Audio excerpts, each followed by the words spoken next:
বৃষ্টির সময় আল্লাহর হাবিব সাল্লাল্লাহু আলাইহি সাল্লাম কোন আমলগুলো করতেন?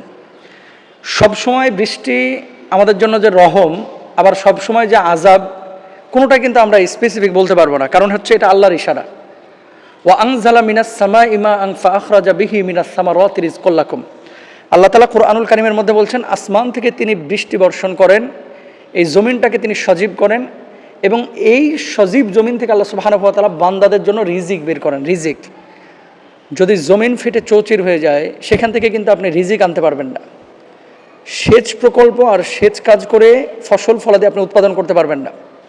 মিশরের নীলনদ দেখেন, পানি কতটা, আমরা যে বারবার বলে থাকি যে পানির অপর নাম জীবন। পানি ছাড়া মানুষ টিকতে পারে না, পানি ছাড়া পশু পাখি টিকতে পারবে না, পানি ছাড়া উদ্ভিদ, এই যে গাছরা, এগুলো টিকতে পারে না।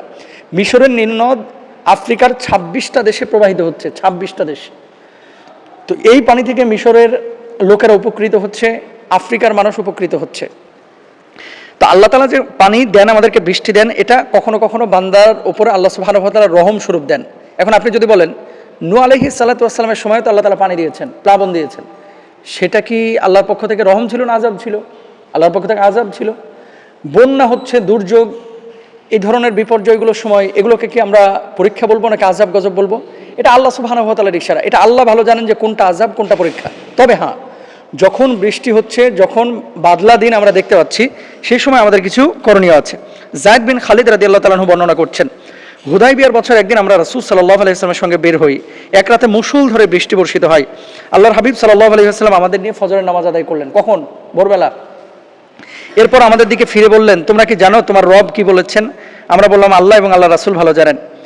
অতঃপর তিনি বলেন, আল্লাহ বলেন, আজ আমার অনেক বান্দা ঈমান এনেছে এবং অনেকে কুফরি করেছে। খেয়াল করেন, আকাশ থেকে যে বৃষ্টি বর্ষণ হয়, মুমিনের আকীদা কি? কুরআনুল কারীমে যেহেতু আল্লাহ সুবহানাহু ওয়া তাআলা বলেছেন যে বৃষ্টিটা আল্লাহর পক্ষ থেকে আসে, আসমানে আল্লাহ সুবহানাহু ওয়া তাআলা বৃষ্টির ব্যবস্থা করেছেন, সেখান থেকে এই মেঘমালার মাধ্যমে আল্লাহ তাআলা এই জমিনের উপরে বৃষ্টি বর্ষণ করছেন।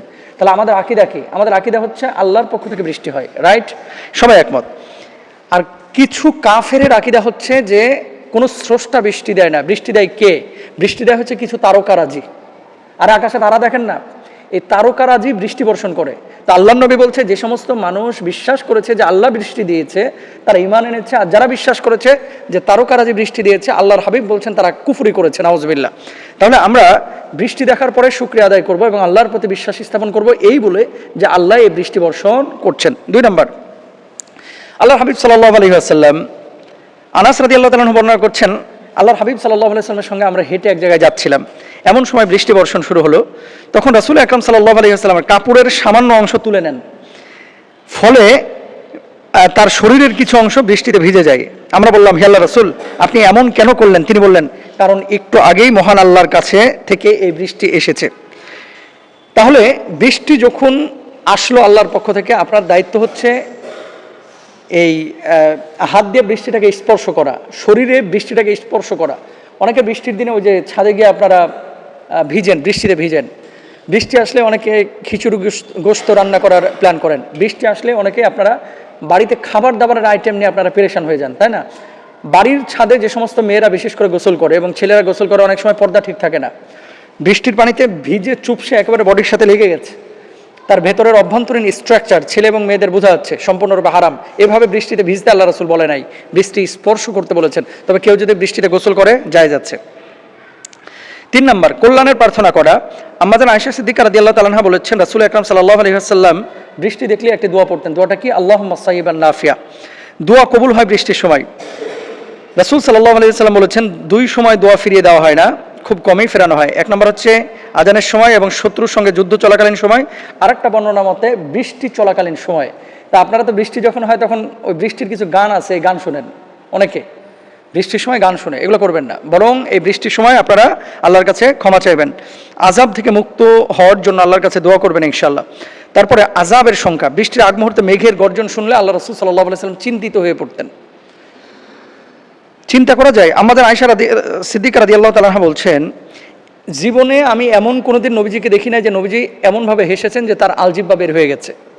অথচ মেঘের যখন তর্জন গর্জন, এই যে দুরুম দুরুম করে আওয়াজ হয়, আকাশ বিজলি চমকাচ্ছে, বজ্র ধ্বনি দিচ্ছে, ঠিক এই সময়গুলোতে আল্লাহর হাবিব সাল্লাল্লাহু আলাইহি ওয়াসাল্লাম বলেছেন যে আল্লাহর রাসূল সাল্লাল্লাহু আলাইহি ওয়াসাল্লাম শঙ্কিত হয়ে যেতেন যে আল্লাহর আযাব আসে কিনা। এই জন্য নবীজি সাল্লাল্লাহু আলাইহি ওয়াসাল্লাম তখন দোয়া করতেন। আর যে দোয়াটি করতেন, আল্লাহুম্মা লা তাকতুলনা বিগদাবিক ওয়ালা তুহলিকনা বিআযাবিক ওয়া আফিনা ক্বাবলা যালিক, এভাবে আল্লাহ রাসূল দোয়া করতেন। তারপরে আল্লাহুম্মা আসকিনা আল্লাহুম্মা আসকিনা আল্লাহুম্মা আসকিনা।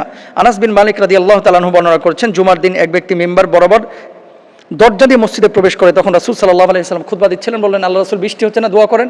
নবীজি ওই খুতবায় আল্লাহুম্মা আসকিনা বলে দোয়া করলেন। 7 দিন টানা বৃষ্টি হয়েছিল। পরবর্তী জুমায় এসে বলতেছে, আল্লাহ রাসূল আর বৃষ্টির দরকার নেই, একটু দোয়া করেন বৃষ্টি বন্ধ হোক। তা আমরা এই দোয়াগুলো করব।